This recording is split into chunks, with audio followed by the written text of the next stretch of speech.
Seperti kata-kata bijak, anak adalah anugerah yang tidak terhingga yang diberikan Tuhan kepada orang tua sebagai permata hati yang sungguh tidak ternilai harganya. Sayangnya anggapan itu bisa berubah saat terbentur kondisi ekonomi seperti yang aku alami. Kemiskinan dan penderitaan ternyata mendorongku untuk berbuat nekat tanpa berpikir resikonya. Inilah sepenggal kisah keluarga kami, ayah dan ibu yang rela menjual anaknya sendiri.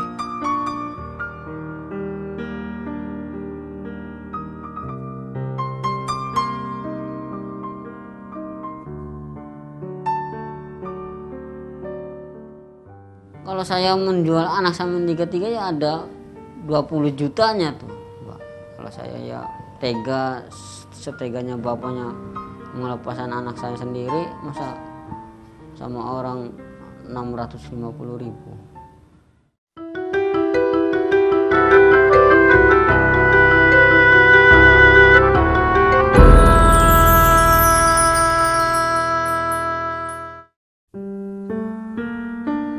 Di awal bulan Mei 2003, aku, Amir, ditangkap polisi. Aku dituduh menjual anak bungsuku seharga 2 juta rupiah. Tak hanya itu, aku juga dituding menjual 3 anakku yang lain. Padahal aku sama sekali tidak berniat menjual anak bungsuku Bathara Krishna. Saat itu, aku hanya menyuruh Eli istriku untuk membeli singkong di pasar. Ambil saya juga nggak izin sama orang tua saya, nggak izin sama kepala kampung, Pak RT, enggak, itu polisi tuh. Ambil saya tuh nggak izin sama orang tua saya dulu, kode cauk-cauk aja. Saya sedang beca. Terus dibawa di kantor polisi, Amir tuh. Pas dibawa kantor polisi, ada istri saya di sana, sedang dites, diproses, diketik sama surat, diproses sama itu polwan tuh, sama polwannya. Bagaimana aku tidak putus asa? Sebagai ayah, aku dituding menjual anakku sendiri. Enggak Bu, saya enggak merasa anak itu dijual, enggak. Saya menyuruh beli singkong di pasar. Kenapa istri saya dibawa ke sini, Bu? Enggak, katanya pengakuan istrinya disuruh sama suaminya menjual anak. Tidak, Bu. Ternyata, belakangan aku baru tahu saat membeli singkong, Eli istriku membiarkan bayinya tergeletak begitu saja di sebuah lapak di pasar Kanoman. Tadi tidur, bukan dijual. Jadi nggak ada tempatnya, jadi taruh di tampah. Nggak ditawar-tawarin, bisa ada yang datang. Sini anaknya buat saya aja, saya masih nggak boleh. Ininya tuh pengakuannya benar. Padahal sih tidak menjual. Dan saat dibawa ke pos polisi, jawaban istriku Eli berbelit-belit dan membingungkan. Pengakuannya saat diinterogasi polisi ternyata justru memberatkan tuduhan terhadap diriku. Aku sendiri tidak merasa menjual anakku. Dan aku sungguh kurang paham perbuatanku memberikan anak pada orang lain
Nangis.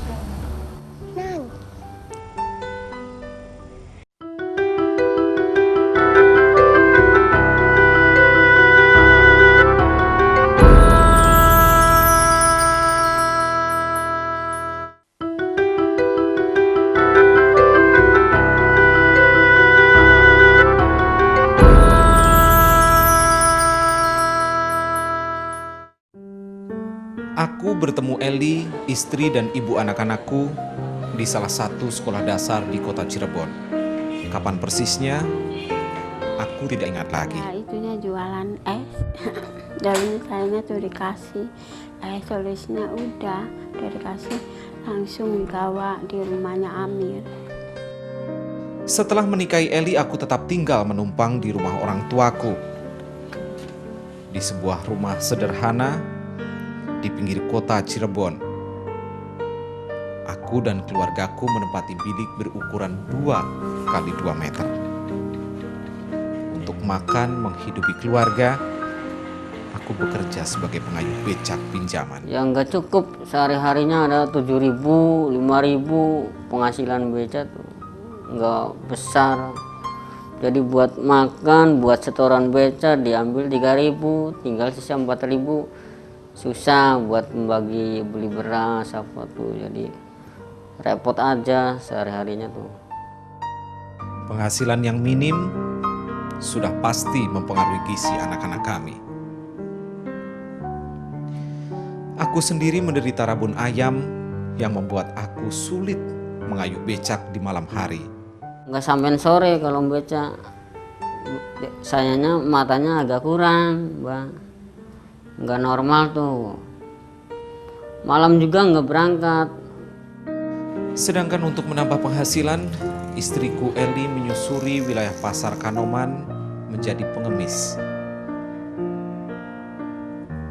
Istriku berharap belas kasihan dari siapa saja yang ditemuinya.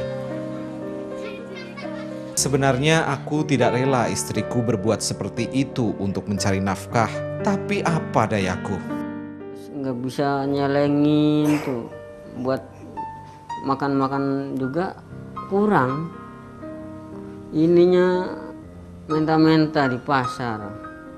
Padahal saya tuh kasihan, ini minta-minta di pasar tuh. Sayanya malu karena ada teman-teman Amir, masa Amirnya membeca, istrinya minta-minta. Jadi kan saya didegar sama teman. Keluargaku dikaruniai 6 orang anak. Anak pertama kami meninggal. Sementara Imas, anak kedua kami, sekarang sudah berumur 9 tahun. Saat Eli akan melahirkan anak ketiga kami 7 tahun lalu, aku sama sekali tidak punya uang. Saat itu, aku tidak tahu harus bagaimana lagi.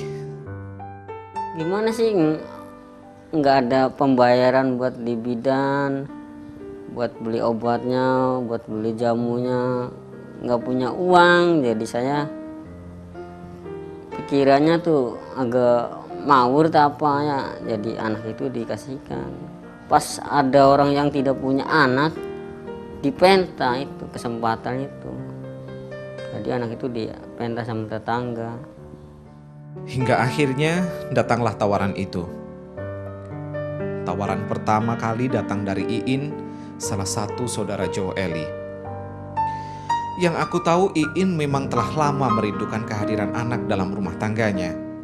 Saya ya nanya sama saudara perempuannya tuh, kan si Eli tuh punya O angkat ya. Saya nanya sama ini istrinya, saya tuh, Lan, tuh Eli lagi buntingnya, iya Ci. Kenapa? Ya saya semua ambil aja. Pas ada yang minta, saya tak tahan dulu. Bilang dulu sama istri saya bahwa anak itu mau dipinta sama tetangga. Pas saya bilang sama istri saya, istrinya boleh. Uang pemberian Iin selain untuk biaya persalinan juga kami gunakan untuk kredit becak. Maksudku untuk membeli becak agar kami bisa memberikan penghasilan yang lebih banyak. 250.000, tapi kalau untuk beli beca itu mipil, dikredit, bukan dapat beli asli. Jadi ada uang 100.000, jadi kurangnya 400.000, jadi saya nyicil. Gali lubang, tutup lubang, tetap harus aku jalani. Karena itulah caraku untuk bisa menutup biaya menghidupi keluarga. Sampai-sampai aku harus menjual kembali becakku yang telah kubeli dengan susah payah. Bukan menjual anak lagi, karena hamil lagi, agak kesulitan lagi. Jadi beca itu yang pertama dapat anak dikembalikan. Kesulitan terus mengikutiku. Saat istriku Eli akan melahirkan anak keempat dan kelima, aku kembali bingung dan terpaksa kami pun sepakat kembali merelakan buah hati kami, Silvi dan Ben Harudin. Malah berturut-turut sama kedua, ketiga, yaitu juga itu masalah biaya lahiran lagi. Itu 250.000-an, yang ketiganya 100.000. Aku tahu alasanku memberikan anak kepada orang lain memang terdengar klise. Lagi-lagi masalah ekonomi. Tapi aku juga berharap anak-anakku bisa menggapai impian dan masa depannya dengan dititipkan pada keluarga yang lebih mampu. Nah, supaya anak itu tercapai, bisa-bisa jadi orang pintar lah, daripada ke Amir, nggak mungkin sekolah. Lantas, apakah aku menyadari telah berbuat kesalahan yang sangat besar dengan menyerahkan anak kandungku pada orang lain? Merasa dosa lah, kalau misalnya merasa salah, saya memang saya salah, dosa. Ya udahlah, udah kepalang.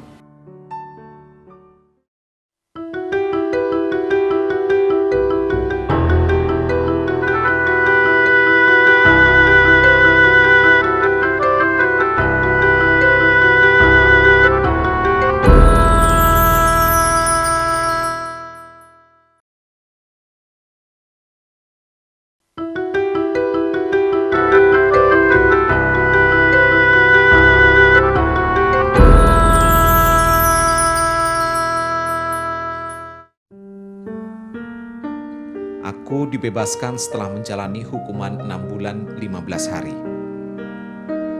Aku pun bisa menghirup udara bebas seperti dulu. Lihat matahari, juga bulan. Menjalani kehidupan bersama keluarga yang lebih lengkap. Ada istriku, ada anak-anak kami, Imas, dan Krishna. Sesungguhnya aku juga merindukan kehadiran Yadi, Silvi, dan Ben Harudin untuk bisa kembali berkumpul bersama kami. Aku ingin bisa kembali membelai dan merawat mereka seperti yang kulakukan terhadap Imas dan Krishna. Tapi bagiku itu hanyalah angan-angan yang sulit bisa aku wujudkan. Ada keinginan mau ketemu sama anak saya, diambil lagi sih ada. Tapi ya nggak mungkin, kata saya nggak mungkin. Paling itunya minta ganti uang rugi kalau anak itu diambil lagi. Ya kangen sih kangen, tapi ya nggak mungkin diambil lagi, Mbak. Apalagi ini udah besar-besar anaknya. Paling kalau lihat dari jauhan aja itu anaknya Amir udah besar. Sayanya tertawa. Yadi, anakku yang pertama, diberikan kepada Iin, sekarang sudah berumur 7 tahun dan duduk di bangku kelas 2 sekolah dasar. Yadi terlihat menikmati kehidupan yang memang lebih baik dibandingkan orang tuanya serta kedua saudara-saudaranya. Sekali lagi aku harus menelan pil pahit. Yadi sepertinya takut dan enggan melihat orang tua kandungnya. Ya boleh aja kalau mau lihat anaknya. Boleh. Tapi anaknya ya berhubung suka nggak mau. Kalau mau sekolah aja lewat dari sana, ada ibunya di jalan. Mama, jalannya dari sini aja muter. Kenapa sih? Nggak apa-apa, nanti ada mama. Kata saya, nggak mau anaknya. Untunglah Iin sadar ia tak boleh menyembunyikan status Yadi dan harus merelakan Yadi jika ingin kembali kepada orang tua kandungnya. Meski aku tahu itu sangat berat dilakukan. Di situ terserah anaknya aja kalau mau gitu saya mah. Iya. Mong sih anaknya mong. Mau dia ambil aja sama Eli. Mong sih.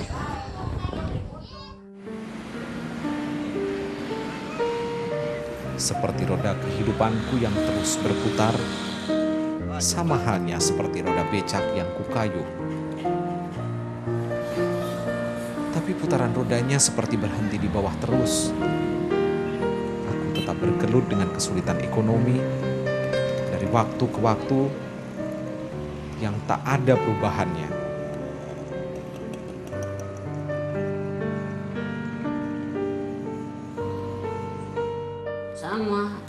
Sama juga waktu yang dulu. Biar saya baca ini dapat kasih tuh biasa aja. Kesusah sih susah terus, Mbak. Kesulitan tuh ada. Tapi aku harus tetap mengayuh becak, mengumpulkan rupiah demi rupiah untuk menghidupi keluarga kecilku, dan tentu saja membantu Imas mewujudkan cita-citanya.